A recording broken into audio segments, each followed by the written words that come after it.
English grammar quiz. Try to answer 5 questions and learn. Let's start. Friends, एक बार फिर से इस वीडियो में हम स्ट्रक्चर मेथड से ग्रामर के रूल को सीखने की कोशिश करेंगे।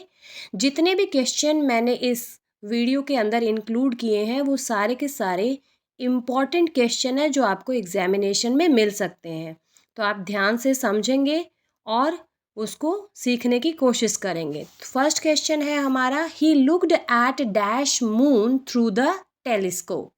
आप अपना आंसर कमेंट बॉक्स में भी लिख सकते हैं। यहाँ पे आंसर होगा द। अब द को हमने क्यों यूज़ किया, इसका रीज़न है we use the definite article the before the things that are unique और वेल नोन टू एवरीवन। यानी कि जो स्पेसिफिक थिंग्स होती है उनसे पहले, या कह सकते हो जो डेफिनेट थिंग्स या ऑब्जेक्ट होते हैं उनसे पहले हम क्या यूज़ करते हैं, द आर्टिकल को यूज़ करते हैं। तो मून क्या है, स्पेसिफिक है, उससे पहले हमने द को यूज़ किया। सेकंड क्वेश्चन है आपका, if I dash you I would accept the job offer. ये क्वेश्चन कई बार एग्ज़ाम्स में रिपीट हुआ है, चाहे वो कॉम्पिटिटिव एग्ज़ाम है चाहे वो बोर्ड एग्ज़ाम है। इसको समझने की कोशिश कीजिए। फ्रेंड्स, यहाँ पे आंसर क्या हो सकता है आप गैस कर सकते हैं और फटाफट से कमेंट बॉक्स में भी लिख सकते हैं। बट आपको आंसर को जान के हैरानी होगी कि यहाँ पे आंसर क्या होगा, वर। अब रीज़न क्या है, जैसा कि आप देख सकते हो ये जो सेंटेंस है वो एक अनरियल हाइपोथेटिकल कंडीशन को एक्सप्रेस कर रहा है। सब्जेक्ट कह रहा है कि अगर मैं तुम होता तो in reality it's not possible, ये पॉसिबल नहीं है, तो मैं ये करूँगा। तो यहाँ पे जब हम अनरियल या हाइपोथेटिकल कंडीशन की बात करते हैं तो वहाँ पे हम सिंगुलर सब्जेक्ट के साथ, जैसे आई है, ही है, शी है, उसके साथ में वर यूज़ करते हैं।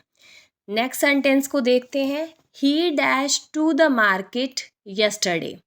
काफ़ी इजी सेंटेंस है, हो सकता है आपको इसका आंसर भी पता हो, तो फटाफट से आप कमेंट बॉक्स के अंदर लिख दीजिए।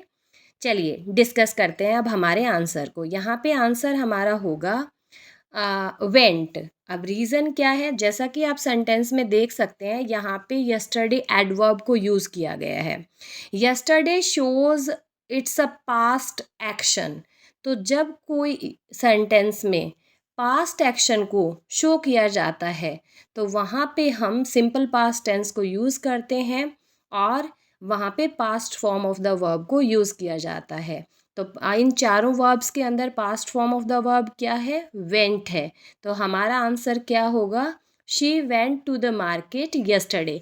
अगर एग्ज़ाम में आपको यस्टरडे एडवर्ब दिखाई देता है तो वहाँ पे हम सिंपल पास्ट टेंस को यूज़ करते हैं। चलिए बढ़ते हैं हमारे नेक्स्ट सेंटेंस की तरफ। The list of the items dash on the table.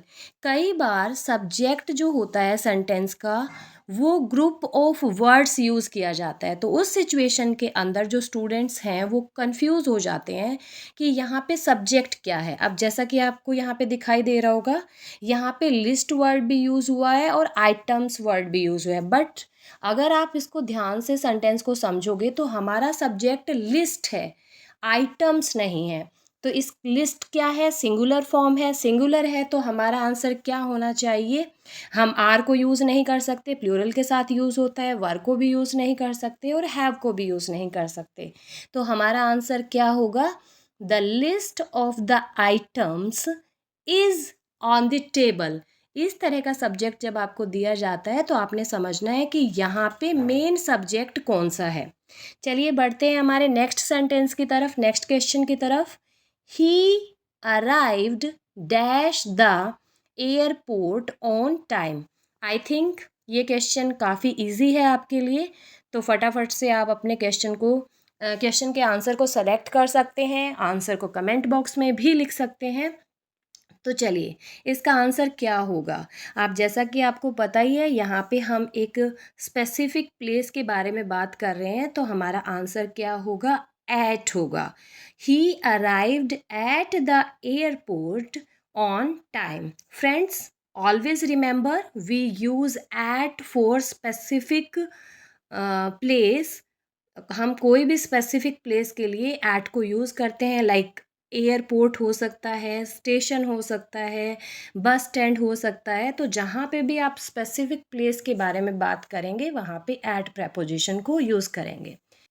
Friends, I hope ये वीडियो आपके लिए इन्फॉर्मेटिव था, आपने कुछ नया सीखा और आप अपने एग्ज़ाम में उसको अप्लाई कर सकते हैं और वो आपके लिए बेनिफिशियल होगा। मिलते हैं नेक्स्ट वीडियो में। Till then bye bye friends, see you letter.